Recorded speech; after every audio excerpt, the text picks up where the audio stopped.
अरे यार, कहाँ रह गए तुम सब? अब क्या आधी रात को मेरे घर पहुंचोगे? जल्दी से घर आओ यार, तुम लोगों का वेट करते करते तो बोर हो गई मैं। डेजी ने अपने घर पर क्रिसमस पार्टी होस्ट की थी और बहुत देर से वो अपने दोस्तों का इंतजार करते करते बोर हो गई थी। थोड़ी देर बाद उसके 4 दोस्त कैरोलिन, रेबेका, जॉन और एरिक फाइनली उसके घर आ गए। वो सब क्रिसमस थीम के अकॉर्डिंग ही तैयार होकर आए थे और अपने अपने हाथ में डेजी के लिए क्रिसमस गिफ्ट भी लेकर आए थे। सीरियसली गाइस, टाइम देखा है? पता भी है कितनी देर लगा दी तुम लोगों ने? अरे यार चिल्ला मत, तुझे तो पता है फेस्टिवल के टाइम ट्रैफिक का क्या हाल होता है। रेंगते हुए आए हैं हम लोग, और फिर तेरा फेवरेट केक लिए बिना कैसे आते? बेचारा एरिक 2 घंटे लाइन में लगा रहा सिर्फ इस केक के लिए। Oh, thank you so much Eric, so sweet of you. बस बस, अब थैंक यू और इमोशन साइड में रखो। बोर हो रहे हैं यार, कुछ इंटरेस्टिंग करो। म्यूजिक लगाओ, थोड़ा डांस वांस हो जाए। हाँ, क्यों नहीं। एरिक, तुम म्यूजिक कनेक्ट करो, तब तक मैं किचन से तुम लोगों के लिए कुछ खाने को लाती हूँ। एरिक ने वॉल्यूम बढ़ाया और पार्टी का माहौल बनने लगा। डेजी किचन में चली गई। उसने ओवन से गर्मा गर्म पफ पेस्ट्री निकाली। खुशबू पूरे किचन में फैल गई थी। वो उन्हें प्लेट में लगा ही रही थी कि तभी है, इतनी रात का मेरे किचन की खिड़की कौन खटखटा रहा है? ये पड़ोस के बच्चे भी ना चैन से जीने नहीं देंगे। डेजी ने खिड़की से बाहर झांका, लेकिन वहां कोई नहीं था, सिर्फ गहरा अंधेरा। उसे लगा शायद वहम होगा, लेकिन तभी हद है यार, अभी बताती हूँ इनको, बहुत हो गया मजाक। डेजी ने गुस्से में खिड़की का लॉक खोला। बाहर देखा तो कोई भी नहीं था। ठंडी हवा का एक झोंका अंदर आया। डेजी के रोंगटे खड़े हो गए। अगर बाहर कोई नहीं है तो खटखटा कौन रहा था? वो घबराकर खिड़की बंद करने ही वाली थी कि अचानक अंधेरे में खिड़की के बिल्कुल पास उसे एक चेहरा दिखा। सांता क्लॉज के कपड़ों में एक आदमी जो उसे घूर रहा था। पलक झपकते ही वो चेहरा गायब हो गया। तभी डेजी की चीख सुनकर कैरोलिन भागते हुए किचन में आई। डेजी, क्या हुआ? तुम चिल्लाई क्यों? सब ठीक तो है? हाँ, मैं ठीक हूँ। वो बस तुम प्लीज ये खिड़की बंद कर दो जल्दी। मैं पेस्ट्री लेकर बाहर चलती हूँ। Okay, relax. कैरोलिन ने खिड़की अच्छे से लॉक कर दी और दोनों ड्राइंग रूम में आ गई। अभी सब सोफे पर बैठे ही थे और माहौल थोड़ा नॉर्मल हुआ ही था कि वो आवाज सुनते ही डेजी के हाथ से प्लेट लगभग छूटते छूटते बची। उसका चेहरा सफेद पड़ गया। अरे क्या हो गया तुझे? भूत देख लिया क्या? दरवाजा ही तो नॉक हुआ है, इतना क्यों डर रही है? कुछ नहीं, वो अचानक आवाज आई तो मैं डर गई।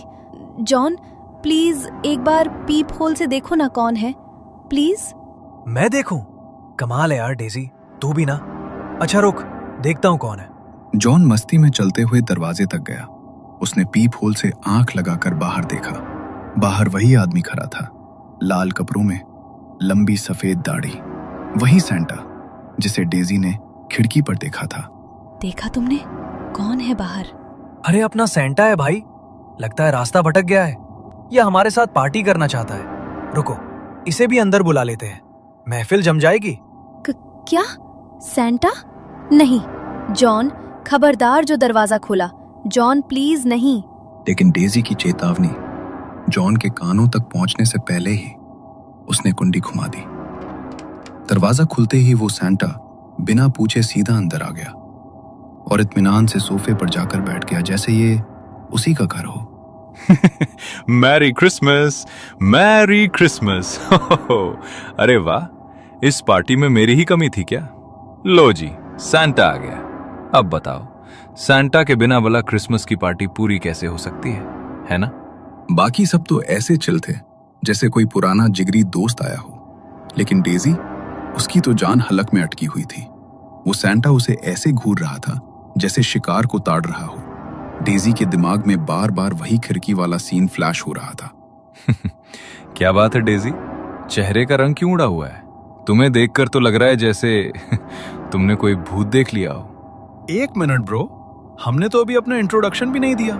तुम्हें इसका नाम कैसे पता? मुझे सिर्फ डेजी का नहीं, तुम सबकी कुंडली पता है। शायद तुम लोग भी मुझे जानते हो, या शायद मैं कोई बहरूपिया हूँ। ओहो बस कर यार, मुझे पक्का यकीन है तू हमारे कॉलेज का ही कोई बंदा है। ये सस्पेंस वाला ड्रामा बंद कर। हम नहीं डरने वाले तेरी इन डरावनी बातों से, समझे बच्चू? तुम समझदार लगती हो। अफसोस हर कोई तुम्हारे जितना लकी नहीं होता। ज्ञान मत बांट मिस्टर सैंटा। तू ये बता गिफ्ट लाया है या नहीं? अब सैंटा से मिले हैं तो बिना गिफ्ट लिए तो मैं तुझे जाने नहीं दूंगी। गिफ्ट तो सबके लिए है, लेकिन डेजी के लिए कुछ स्पेशल है। डेजी, तुम अपना गिफ्ट अभी नहीं, सबके जाने के बाद अकेले में खोलना। मैं नहीं चाहता मेरा दिया हुआ तोहफा तुम सबके साथ शेयर करो। क्या? लेकिन क्यों? मेरे लिए स्पेशल क्यों? मैं तो तुम्हें जानती भी नहीं हूँ यार। जानती हो, बहुत अच्छे से जानती हो, और मैं भी तुम्हें रग रग से जानता हूँ। बस अभी पहचान नहीं पा रही हो, लेकिन थोड़ी देर में सब याद आ जाएगा। अरे बस कर सेंटा भाई, क्यों बेचारी की जान ले रहा है? वैसे भी ये घर में अकेली रहती है, फट्टू है थोड़ी। तू चला जाएगा फिर ये रात भर हमें कॉल कर करके पका देगी कि मुझे डर लग रहा है। अरे तुम लोग कितनी बकबक करते हो यार। बातों के चक्कर में मैं अपना गिफ्ट भूल जाऊं क्या? लाओ सैंटा, जल्दी निकालो मेरा गिफ्ट। सैंटा ने अपने थैले से एक एक करके गिफ्ट्स निकाले और कैरोलिन, जॉन और एरिक को दे दिए। सब खुश थे, लेकिन फिर उसने बैग के सबसे नीचे से एक बड़ा सा बॉक्स निकाला। उसका रैपिंग पेपर बहुत पुराना और गंदा लग रहा था, जैसे सालों से कहीं पड़ा हो, और उसमें से एक अजीब सी सड़ी हुई बदबू आ रही थी। छी, ये कैसी गंदी स्मेल आ रही है इसमें से। तुम मेरे साथ कोई भद्दा मजाक कर रहे हो क्या? सीरियसली, मुझे ये सब बिल्कुल अच्छा नहीं लग रहा। डेजी, तुम्हारे अंदर यही कमी है, पेशेंस नहीं है तुम में। वो कहावत नहीं सुनी, डोंट जज a book by its cover. लिफाफा गंदा है तो क्या हुआ, अंदर का गिफ्ट तो वही है जिसकी तुम हकदार हो, जो तुम डिजर्व करती हो। लो भाई डेजी, लगता है ये सैंटा तुझे कुछ ज्यादा ही अच्छे से जानता है। इसे पता है तेरी असलियत क्या है। गाइस, सीरियसली बताओ, ये तुम लोगों का ही कोई प्रैंक है ना? तुम ही लाए हो ना इसे अपने साथ? अरे नहीं पगली, हम लाते तो तुझे बता नहीं देते, और हम ऐसे किसी अजीब नमूने को क्यों लाएंगे? वैसे thank you mister Santa gift के लिए। You are welcome, you are welcome. अच्छा, मेरा काम हो गया। तुम सबसे अगले साल मुलाकात होगी, और डेजी तुमसे बहुत जल्द। क्या जल्द मतलब? डेजी कुछ पूछ पाती, इससे पहले ही वो अजीब सा सैंटा अपनी डरावनी हंसी के साथ अंधेरे में बाहर निकल गया। उसके जाने के बाद थोड़ी देर तो सबने हंसी मजाक किया, लेकिन डेजी का दिल जोर जोर से धड़क रहा था। उसका पूरा ध्यान बस उस सैंटा की बातों पर था। कुछ देर बाद पार्टी खत्म हुई और दोस्त भी बाय बाय करके निकल गए। जैसे ही सन्नाटा छाया, डेजी का डर दुगुना हो गया। अब वो उस घर में बिल्कुल अकेली थी। सामने वो बदबूदार गिफ्ट रखा था और कानों में सैंटा की आवाज गूंज रही थी, अकेले में खोलना। आखिर कौन था वो सैंटा, और इस गिफ्ट में ऐसा क्या है जो वो अकेले में खोलने को बोल गया? यहाँ हॉल में बैठकर तो मुझे बहुत अजीब लग रहा है। एक काम करती हूँ, इसे रूम में ले जाती हूँ, वहीं खोलूंगी। डेजी वो भारी भरकम बॉक्स लेकर अपने बेडरूम में आ गई। कमरे में सन्नाटा था। उसने बेड पर बैठकर कांपते हाथों से रैपिंग पेपर फाड़ना शुरू किया। जैसे ही उसने बॉक्स का ढक्कन हटाया, डेजी की आंखें फटी की फटी रह गईं। उसकी चीख गले में ही अटक गई। उस बॉक्स के अंदर कोई तोहफा नहीं था, बल्कि उसी सैंटा का कटा हुआ सिर रखा था। और सबसे डरावनी बात, उस कटे हुए सिर के चेहरे पर अभी भी वही शैतानी मुस्कान थी। नहीं नहीं। डेजी ने झटके से वो बॉक्स दूर फेंक दिया। वो लुढ़कता हुआ कोने में जा गिरा। डेजी डर के मारे बेड पर पीछे खिसकी और खुद को चादर में छिपा लिया। उसका पूरा शरीर पसीने से भीग चुका था। तभी ये क्या हो रहा है मेरे साथ? मैं पक्का कोई बुरा सपना देख रही हूँ। प्लीज भगवान, ये सपना हो, बस नींद खुल जाए मेरी। नो डेजी, ये कोई सपना नहीं है, ये हकीकत है मेरी प्यारी डेजी। मैंने कहा था ना, गिफ्ट में तुम्हें वही मिलेगा जो तुम डिजर्व करती हो। अचानक खिड़की का कांच चकनाचूर होकर फर्श पर बिखर गया। एक तेज चुभने वाली सीटी जैसी आवाज डेजी के कानों में गूंजने लगी, जैसे उसके कान फट जाएंगे। उसने दर्द से कान बंद कर लिए। तभी उसे महसूस हुआ कि कमरे का तापमान गिर गया है और वहां कोई और भी है। डेजी ने डरते डरते आंखें खोली। सामने वही सैंटा खड़ा था, गर्दन अजीब तरह से टेढ़ी किए हुए, और वो उसे देखकर भयानक तरीके से हंस रहा था। डेजी अपनी जान बचाने के लिए पीछे खिसकी, लेकिन सैंटा धीरे धीरे आगे बढ़ रहा था। तभी डेजी का हाथ साइड टेबल पर लगा और वहां रखी एक फोटो फ्रेम गिरकर टूट गई। डेजी की नजर टूटी हुई तस्वीर पर पड़ी। वो उसके बड़े भाई की तस्वीर थी। भैया? बिल्कुल सही पहचाना, तेरा सौतेला बड़ा भैया। वैसे सच में पहचान लिया या फोटो गिरने से याद आई मेरी?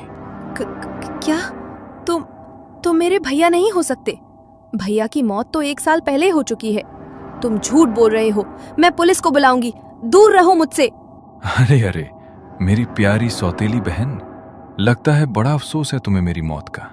लेकिन शायद तुम एक छोटी सी बात भूल रही हो डेजी। मुझे मारने वाला कोई और नहीं, तुम ही थी। याददाश्त कमजोर हो गई है क्या? या याद दिलाऊं पिछले क्रिसमस की रात? देखो, बस बहुत हो गया। मैं नहीं जानती तुम क्या बकवास कर रहे हो। मैं अपने भाई को क्यों मारूंगी? मैं बहुत प्यार करती थी उनसे। झूठ, प्यार नहीं, तुम्हें सिर्फ प्रॉपर्टी से प्यार था। तुम्हें मेरे हिस्से की दौलत चाहिए थी और मुझे रास्ते से हटाए बिना वो मुमकिन नहीं था। इसलिए तुमने मेरी गाड़ी के ब्रेक फेल करवा दिए। तुमने जानबूझकर मुझे उस पहाड़ी वाले रास्ते पर भेजा ताकि मेरा एक्सीडेंट हो जाए और मैं खाई में गिर जाऊं। और वही हुआ। मैं तड़प तड़प कर मर गया और तुम यहां मेरी प्रॉपर्टी पर ऐश कर रही हो। सैंटा की आंखें अब अंगारों की तरह लाल हो चुकी थी। अब मुझे अपनी प्यारी बहन की बहुत याद आ रही है डेजी। मैं वहां अकेला बोर हो गया हूं, इसलिए अब तुम मेरे साथ चलोगी। नहीं भैया, प्लीज मुझे माफ कर दो। मुझसे बहुत बड़ी गलती हो गई थी। लालच ने मुझे अंधा कर दिया था। मैं बहुत शर्मिंदा हूँ। भैया प्लीज मुझे मत मारो, मुझे छोड़ दो। देखो तो जरा, कितनी मासूम लग रही हो तुम। लेकिन डेजी, जितनी अच्छी तुम हो उतना अच्छा मैं नहीं बन पाऊंगा। मेरा इंसाफ मैं खुद करूंगा। अचानक पूरा कमरा हिलने लगा, जैसे भूकंप आ गया हो। चीजें हवा में उड़ने लगी। सैंटा ने अपने दोनों हाथ आगे बढ़ाए और डेजी की गर्दन पकड़ ली। भैया? सैंटा की पकड़ लोहे जैसी मजबूत थी। डेजी के पैर हवा में झूलने लगे। उसका चेहरा नीला पड़ने लगा। आंखें बाहर को उभर आई। वो बचने के लिए हाथ पैर मारती रही, लेकिन उस अदृश्य ताकत के आगे वो बेबस थी। कुछ ही पलों में सब शांत हो गया। डेजी का बेजान शरीर जमीन पर धड़ाम से गिर पड़ा। कमरे में अब गहरा सन्नाटा था।